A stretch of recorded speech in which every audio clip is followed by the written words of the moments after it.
അപ്പോൾ ഞാൻ ഇന്ന് നെയ്പ്പത്തലിൻ്റെയും ബീഫിൻ്റെയും റെസിപ്പി ആയിട്ടാണ് വന്നിട്ടുള്ളത്. അപ്പോൾ ആദ്യം തന്നെ കുതിർത്ത് വെച്ച പുഴുങ്ങലരിയാണ് ചെറിയ ചൂടുവെള്ളത്തിൽ രാവിലെ കുതിർത്ത് വെച്ചതാണ് ഞാൻ വൈകുന്നേരത്തേക്ക് വേണ്ടിയിട്ട്. അപ്പോൾ അതിലേക്ക് തേങ്ങ 1 കപ്പ്, പിന്നെ ഒരു സവാള, 2 ടേബിൾ സ്പൂൺ വലിയ ജീരകം ഇട്ട് അരച്ചതിന് ശേഷം ഒരു തെരിതെരിപ്പോട് കൂടി ഇറക്കണം. അതിലേക്ക് അരിപ്പൊടിയും കൂടി ഇട്ടിട്ട് നന്നായി ടൈറ്റിലൊന്ന് കുഴച്ചെടുക്കുക. അപ്പോൾ അത് മാറ്റി വെക്കാം. എന്നിട്ട് നമുക്ക് ബീഫ് കറിൻ്റെ റെസിപ്പി നോക്കാം. അപ്പോൾ അത് 2 ടേബിൾ സ്പൂൺ ഓയിലിലേക്ക് ഞാൻ സവാളയും ഉപ്പും ഇട്ടിട്ട് വഴറ്റിയെടുത്തതിന് ശേഷം അതിലേക്ക് ഇഞ്ചി വെളുത്തുള്ളി പേസ്റ്റും തക്കാളിയും കൂടി ഇട്ടിട്ട് നന്നായിട്ടൊന്ന് വഴറ്റിയതിന് ശേഷം കറിവേപ്പിലയും 2 ടേബിൾ സ്പൂൺ കാശ്മീരി ചില്ലിയും കൂടി ആഡ് ചെയ്തിട്ട് നന്നായിട്ടൊന്ന് വഴറ്റിയെടുക്കുക. അതിനുശേഷം 2 ടേബിൾ സ്പൂൺ ഗീ അല്ലെങ്കിൽ ബട്ടർ ആഡ് ചെയ്യാം.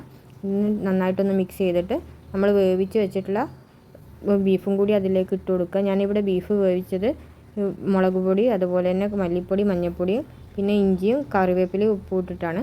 അപ്പോൾ അത് കുറച്ചായിട്ട് ആഡ് ചെയ്ത് കൊടുത്തതിന് ശേഷം കുറച്ച് കുരുമുളകും കുറച്ച് ഗരം മസാലയും കൂടി ഇട്ട് കൊടുത്തിട്ട് അതൊന്ന് വറ്റിച്ചെടുക്കാം. അതിനുള്ള നീര് കറി നന്നായിട്ട് കുറുകി വന്നിട്ടുണ്ട്. നമുക്ക് ഇനി പത്തല് ചുട്ടെടുക്കാം. അപ്പോൾ ഇതേപോലത്തെ ബോൾസാക്കി എടുത്തതിന് ശേഷം ഓയിൽ ഒഴിച്ച് കൊടുക്കുക. അതിന് ശേഷം ഇതേപോലെ നന്നായിട്ട് പരത്തിയെടുക്കുക. അതിൻ്റെ ഉൾവശം വെച്ചിട്ട് വേണം പരത്തിയെടുക്കാൻ. എന്നിട്ട് നന്നായി തിളച്ച് വന്ന എണ്ണയിലേക്ക് ഓരോന്നായിട്ട് ഇട്ട് കൊടുക്കുക. അപ്പോൾ നന്നായിട്ട് ബോൾ പോലെ പൊന്തി വന്നിട്ടുണ്ട് നമ്മളെ പത്തൽ.